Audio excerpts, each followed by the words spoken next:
Yes breaking news చూస్తున్నారు. Gandikota student హత్య కేసులో ఇంకా మిస్టరీ వీడలేదు. అయితే ఇంటర్ చదువుతున్న అమ్మాయిని గండికోట ప్రదేశంలో ఎవరో హత్య చేసి చంపేశారు. సో దీంతో ఆ హత్య వెనుక ఆ హత్య చేసింది ఎవరు అనే కోణంలో పోలీసులు ఇంకా దర్యాప్తు చేస్తున్నారు. అయితే హంతకులు ఎవరో ఇంకా పోలీసులు తేల్చి చెప్పలేదు. నిన్న రాత్రి ప్రెస్ మీట్ కూడా వాయిదా పడింది. సో దీంతో ఇప్పటికే ఈ కేసులో లోకేష్ పాత్ర లేదని కూడా పోలీసులు చెప్పినట్టు తెలుస్తుంది. అండ్ ఆల్సో అత్యాచారం జరిగిందంటూ కూడా మొదట్లో అనుమానాలు వచ్చాయి. కానీ అమ్మాయి పైన ఎవరు అత్యాచారం చేయలేదంటూ కూడా ఇప్పటికే కాస్త క్లారిటీ ఇచ్చే ప్రయత్నం చేశారు. అండ్ ఆల్సో ఒంటి పైన ఎలాంటి గాయాలు లేవంటూ కూడా పోలీసులు చెప్పడం జరిగింది. కానీ హత్య చేసింది ఎవరు అని దానికి సంబంధించి కూడా ఇంకా పోలీసులు విచారణ చేస్తున్నారు. 11 గంటల టైంలో రంగనాథస్వామి ఆలయానికి బ్యాగ్తో వచ్చింది విద్యార్థి. ఆ తర్వాత ఆలయం వెనక ముళ్ల పొదల్లో విగత జీవిగా అక్కడ పడిపోయి ఉంది. అయితే పడి ఉండడాన్ని ముందుగా గుర్తించారు కుటుంబ సభ్యులు. 12 నుంచి 1 గంట మధ్యలో హత్యకు గురైందనే అనుమానం వస్తుంది. అయితే ఆ గంటలో యువతిని ఎవరు హత్య చేసి ఉంటారు అని కూడా పోలీసులు విచారణ చేస్తున్నారు.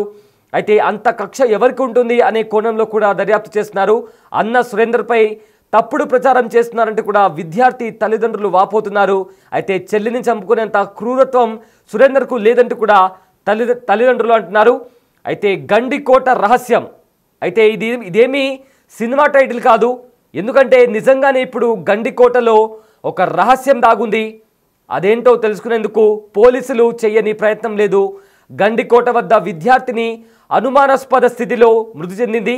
అయితే ఎలా చనిపోయింది, ఎందుకు చనిపోయింది, ఇది హత్య లేక పరువు హత్య, ఇలా అన్ని ప్రశ్నలే.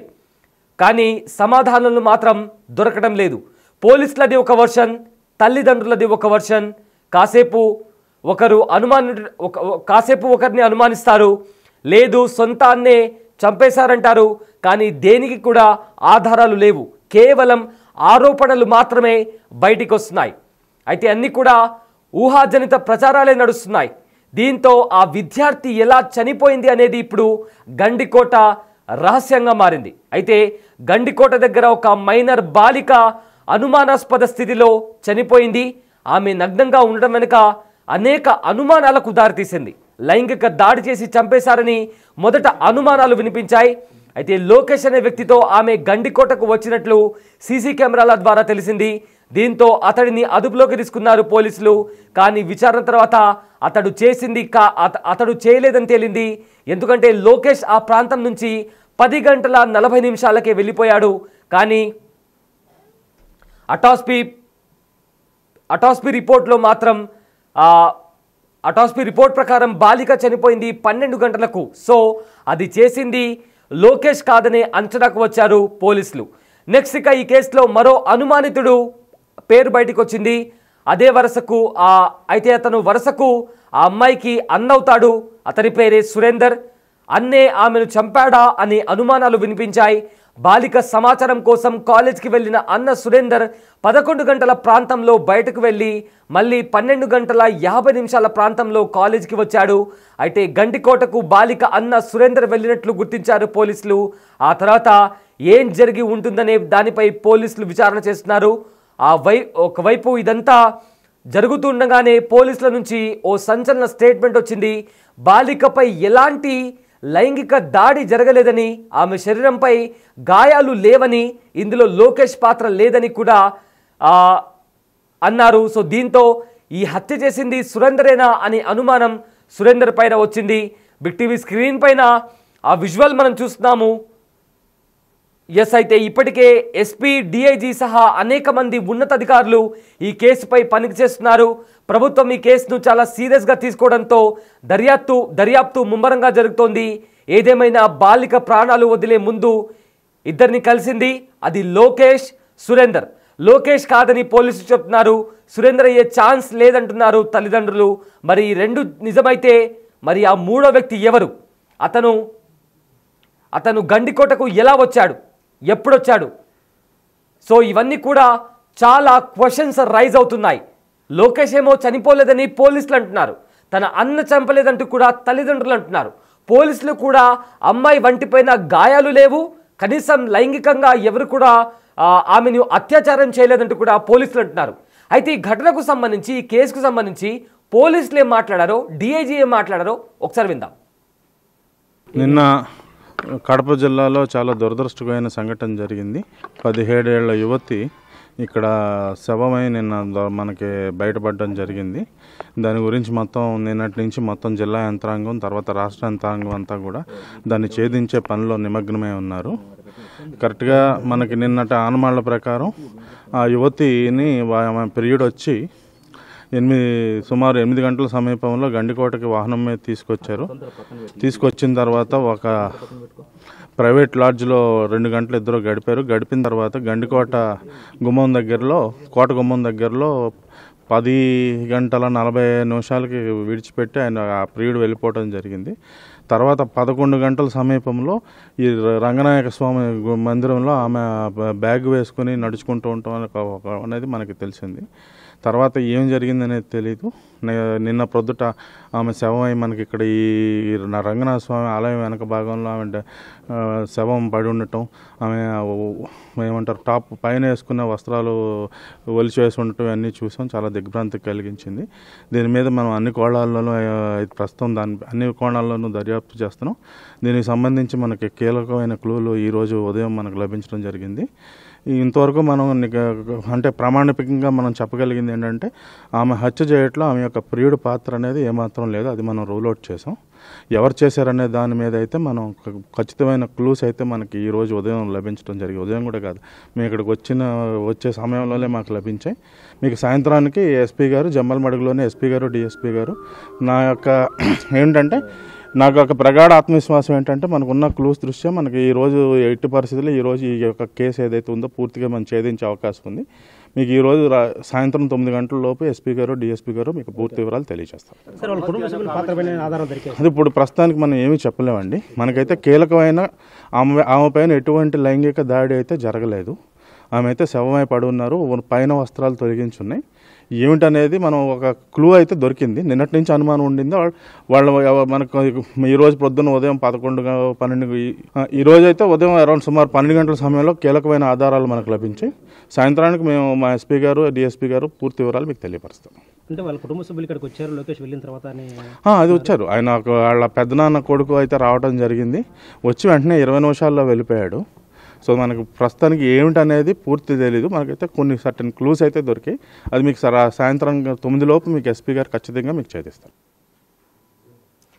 ఎస్, విన్నారు కదా. అయితే ఈ కేసులో ఆ అమ్మాయి ప్రియుడి పాత్ర ఏమాత్రం లేదంటూ కూడా పోలీసులు దాన్ని రూల్ అవుట్ చేశారు.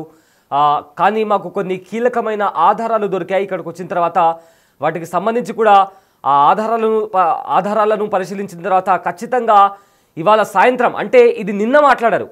సో నిన్న ఆయన మాట్లాడుతూ ఇవాళ సాయంత్రం రాత్రి 9 గంటల లోపు మా ఎస్పీ గారు డిఎస్పీ గారు ఈ కేసుకి సంబంధించిన ఎవరు హత్య చేశారు అని ఈ కేసుని ఛేదించి దానికి సంబంధించిన పూర్తి వివరాలు మీడియాకు చెప్తాము అంటూ కూడా ఇందాక పోలీస్ అధికారులు మాట్లాడారు. అయితే మా ఎస్పీ ఇంకా డిఎస్పీ చెప్తారు అంటే ఇది ఆయన నిన్న చెప్పిన విషయం. కానీ నిన్న ఆ ప్రెస్ మీట్ ఏదైతే ఉందో అది క్యాన్సిల్ అయింది. దానికి సంబంధించి అంటే ఇంకా కొత్తగా ఏదైనా ఇంకొక కోణం బయటకు వచ్చిందా, ఏం జరిగిందనేది కూడా దీనికి సంబంధించి ఇంకా క్లారిటీ రావట్లేదు. అయితే దీంట్లో పరువు హత్య అంటే అన్న చంపేసి ఉంటాడా అన్న క్వశ్చన్ కూడా రైజ్ అవుతుంది.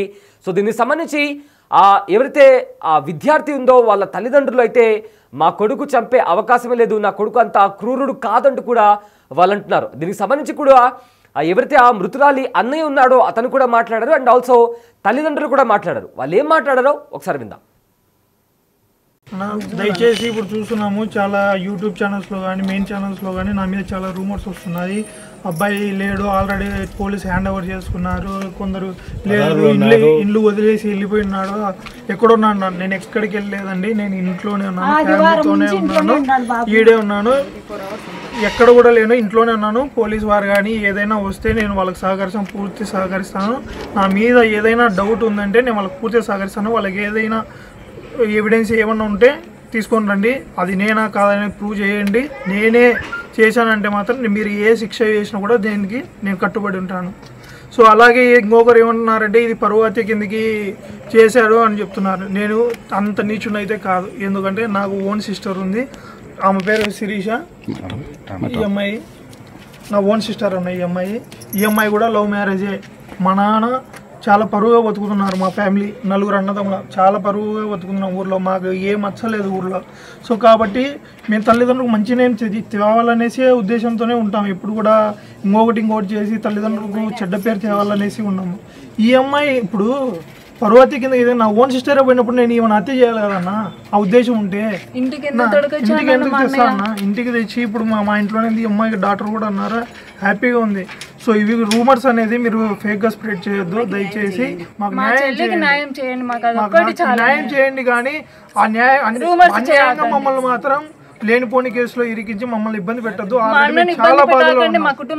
చాలా ఇబ్బందులు ఏం చెప్పాలి, మీడియాకి మేము చెప్పింది రావట్లేదు సార్. దానికి మీరు ఏది సృష్టించుకొని ఏదేదో ఒకటికొకటి ఏదో మీరు చూపిస్తున్నారు. అలాంటప్పుడు మేము ఏం మాట్లాడాలి? మేము ఒకటి మాట్లాడితే మేము మాట్లాడింది స్పష్టంగా అది వస్తే కదా సార్ మా బాధ తీరేది. మీరు ఏం జరిగిందని చెప్పాలంటే చెప్పండి. ఏం మా పాప సోమవారం పొద్దున 8 గంటలకు కాలేజ్కని బయలుదేరింటే పాప వచ్చేసి కాలేజ్కి ఇంకా రాలేదని మా ఆయనకు మెసేజ్ పెట్టి కాల్ చేశారు. పాప ఇంటికి కాలేజ్కి వెళ్ళలేదంట. మా ఆయన ఫోన్ చేస్తే నేను ఇక్కడికి వచ్చాను. మా సొంతూరు హనుమన్గుత్తి, ఎరుగుంట్ల మండలం హనుమన్గుత్తి. ఇక్కడికి చిన్న పొదుపు మీటింగ్గా నేను ఇక్కడికి వచ్చాను. ఫోన్ చేసిన వెంటనే మా బావ కొడుకైన సురేంద్రను బైక్లో తీసుకొని వెంటనే బస్సుకి అయితే లేట్ అవుతుందని బైక్లో తీసుకొని వెళ్ళి కాలేజ్ దగ్గర విచారించుకుంటే పాప రావలేదమ్మా పొద్దున్న నుంచి కాలేజ్ కంటే. ఫ్రెండ్స్ను విచారించుకుంటే మాతో గండికోటకు పోతానని చెప్పిందన్నారు. ఆత్రంగా మా పాప కనిపించలేదని టెన్షన్లో మేము చేసిన మిస్టేక్ ఏంటంటే బాబును ఒక్కడిని పంపించడం. మా పాప కనిపించలేదన్న ఆత్రంతో ఆ అబ్బాయి ఏం జరిగిందో అని వెళ్ళింటే నా కొడుకే నా కూతుర్ని చంపినా అని ఎంత నిర్దాక్షిణ్యంగా చెప్తారు సార్. అన్న చెల్లెల్ని చంపుతాడా? ఎంత పరువు ప్రతిష్ట కోసము అయితే 4 ఏళ్ళు వేసుకుంటాం తల్లిదండ్రులుగా కాదనట్లేదు. చంపేంత క్రూరత్వంగా దిగజారలేదు సార్. ఇంకా అది సొంత అన్న. పాప బట్టలు తీస్తాడా? అన్నగారు బట్టలు తీస్తారా? గొంతు బీసికి చంపేసినారా? అదే మీకు వచ్చిందా రిపోర్ట్స్లో? ఒప్పుకుంటా. పాప ఒంటి మీద కాళ్ళు గాయాలు ఇవన్నీ పోస్ట్ మార్టం వచ్చిన తర్వాత కదా మీరు మాట్లాడాలా. రేపు జరగలేదు మేము కూడా ఒప్పుకుంటాము. మరి గాయాలు ఎట్టొచ్చే పిల్ల మీద? ఆ గాయాల కల కారణాలు చెప్పండి. మరి డ్రెస్సు లేకుండా లగ్నంగా ఎట్లా పడింది? మీకు తోడుగుట్టిన వాళ్ళు లేరా? మీకు తోడుగుట్టిన వాళ్ళు తల్లిదండ్రులు అమ్మగారు లేరా? మీరు కోపం చేసుకోరా చెల్లెళ్ళ మీద? ఏదన్నా చిన్న మిస్టేక్ మీ చెల్లెళ్ళు చేస్తే ఇంత దారుణంగా బట్టలు తీసి మరీ చంపుతారా? చెప్పండి. మేము అలాగే చేసుకుంటాము, మా ఇళ్ళలో ఇట్లా పద్ధతి ఉంది కాబట్టి మీరు కూడా అట్నే చేసినామని మాట్లాడతారా? మాట్లాడండి. కానీ దేవుడు అనేవాడు ఒకడు ఉంటాడు. నిజాలు తెలుస్తాయి. నా కూతురు ఎంత దుర్మార్గం, ఎంత దయనీయ పరిస్థితుల్లో చూసుకున్నామో మాకు తెలుసు. అలాంటి పరిస్థితే మేమే మాటలు పడుతున్నాం. మేమే మా పిల్లని చంపుకున్నామంటారా? మా పిల్లను మేము ఎక్కడో గండికోటకు తీసుకుపోయి 10 మంది లగ్నంగా అంత చెప్పుకోవాల్సిన అవసరం లేదు. ఇంట్లోనే చేసుకునే వాళ్ళం. ఇంకేంటో న్యాయం చెప్పండి మీరు. మేము మాట్లాడింది వెయ్యండి. వేరేది ఎందుకు వేస్తున్నారు? మా బాధ చెప్పుకునేది మాకు న్యాయం జరగడం కోసమే కదా మేము మీకు చెప్పుకునేది. మరి న్యాయం జరగకపోగా మేమే దోషులమా? అన్నానా? చెల్లెళ్ళు ఎంక్వైరీ కోసం వెళ్ళి చూసుకునేందుకు అన్న చెల్లెల్ని చంపుతాడా? ఏ ప్రూఫ్స్తో మీరు చంపినారని నిరూపించండి. మాకు ఎవరి మీద అనుమానమో మేము చెప్పాం. మీరు వాళ్ళను కేసు పెట్టి లోపల పెట్టారు. మీరే న్యాయం చేయండి. నేను ఏం కోరడం లేదు. ఇంతకు మించి నేను మాట్లాడే ఓపిక నాకు లేదు సార్. నా కూతురు పోయిన దుఃఖంలో ఉండా ఎన్ని మాట్లాడినా ఏం జరిగినా నా కూతురు తిరిగి రాదు. తిరిగి తెస్తారా చెప్పండి. మరి ఇంక నేను ఏం కోరాలి? మేము మా పాపను పోగొట్టుకొని మేము ఒక సిఐ ఒక ఎస్ఐని ఎంటముడి పెట్టుకొని తెల్లవార్దులు ఉండి గండికోటలో మొత్తం అన్నీ చూసి వాళ్ళ వెనకముండి సీసీ ఫుటేజ్లు మొత్తం A to Z అన్నీ చూసుకొని వాళ్ళ వెనకముడి ఉంటే ఇప్పుడు నేను మా సురేంద్ర మేము చేసినామని మా మీద నిందలు వేస్తున్నారు.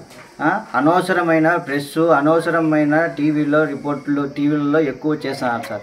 ఇది అసలు పద్ధతి కాదు. ఏ రిపోర్ట్లు రాలేదు, ఏమీ లేదు. నన్ను మా తమ్ముడిని మేమే చంపినామని చెప్తున్నారు. అది చాలా తప్పు. నేను యాడికి పోవాలనే పోతా, డిఐజీ కాడికి అయినా పోతా, ఎస్పీ కాడికైనా పోతా, పోవడం బట్టే కన్నా చంద్రబాబు నాయుడు సార్ కాడికైనా పోతా న్యాయం కోసం.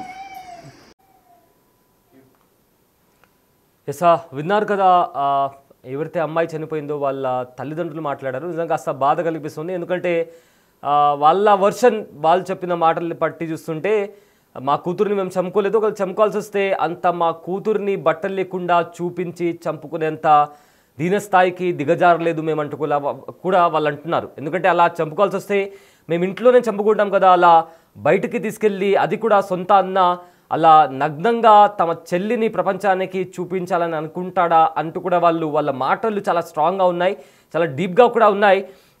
మీకు అంటూ కూడా వాళ్ళు మాట్లాడుతున్నారు. వాళ్ళ తరపు నుంచి వాళ్ళు చెప్పేది ఏంటంటే, నా కొడుకు అలాంటి చేయడు, అంత దిగజారలేదు మేమంటూ కూడా విద్యార్థి ఎవరైతే చనిపోయిందో వాళ్ళ తల్లిదండ్రులు మాట్లాడుతున్నారు. అండ్ ఆల్సో వాళ్ళ అన్న కూడా మాట్లాడుతూ, నాకు ఇంకొక చెల్లుంది, సొంత చెల్లుంది, అయితే ఆ అమ్మాయి కూడా ప్రేమించి పెళ్లి చేసుకుంది, ఇప్పుడు ఆ అమ్మాయి కూడా వాళ్ళ పిల్లలు కూడా ఇక్కడే ఉంటున్నారు, తనని కూడా బాగా చూసుకుంటున్నాను, బాగా పరుగుల కుటుంబం మాది అంటూ కూడా వాళ్ళ తరపున వాళ్ళ వర్షన్ చెప్తున్నారు.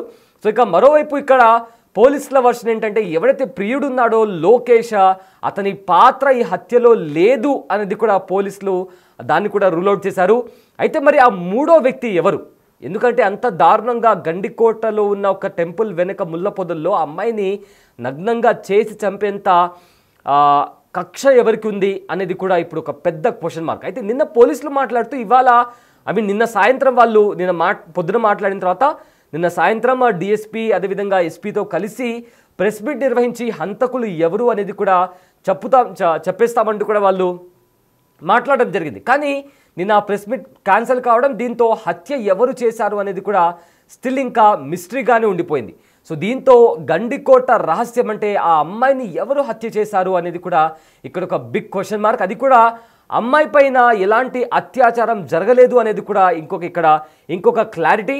సో దీనికి సంబంధించి అమ్మాయి ఎలా చనిపోయింది అనేది కూడా ఇప్పుడు ఈ కేసును రాష్ట్ర ప్రభుత్వం కూడా చాలా సీరియస్గా తీసుకుంది. దీనికి సంబంధించి కూడా పోలీసులు చాలా డీప్గా ఇన్వెస్టిగేషన్ చేస్తున్నారు. ఎవరికైనా ఆడపిల్ల ఉంది, మనకైనా ఆడపిల్ల ఉంది, చిన్న వయసు మీరు తెలిసి చేస్తున్నారో తెలియక చేస్తున్నారో మానుకోండి నాయన అని వాళ్ళ ఆయన మేము అడిగినాం. అది కావాలంటే మా ఇరువురైనా అడగండి. వాళ్ళు ఏమన్నారు? ఆడిపోయి పటాకులు పెట్టింటే వాళ్ళు కొట్టుకుంటారు. మాకు చెప్పలేదు మీ పిల్లోడు ఇట్లా పటాకులు పెట్టినారని చెప్పినారు, కానీ మీ పిల్లోడు మా పిల్లని ప్రేమిస్తున్నారని చెప్పలే.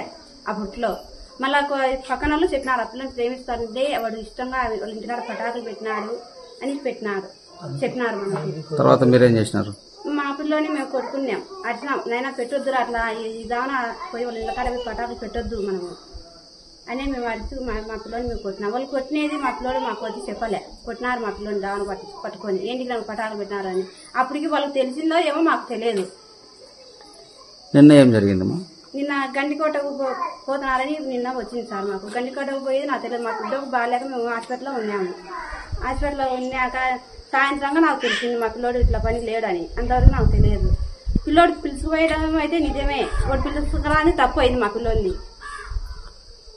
అది నాకు తెలిసింది సార్. మా పిల్లోడు పిలుచుకురాకుండా వచ్చింది తప్పే, పిలుచుకో తింటే ఇంత సమస్య ఉండకూడదు. నా కొడుకు కానీ తప్పు చేసేయండి, నేను మీరు ఏదైనా చేసేయండి. The big folk night 2025 celebrating the soul of Telangana. August 23 సాయంత్రం 6 గంటల నుండి ఎల్బీ స్టేడియంలో. టికెట్స్ బుకింగ్ కోసం ఎంట్రీవాలా యాప్ను డౌన్లోడ్ చేసుకోండి.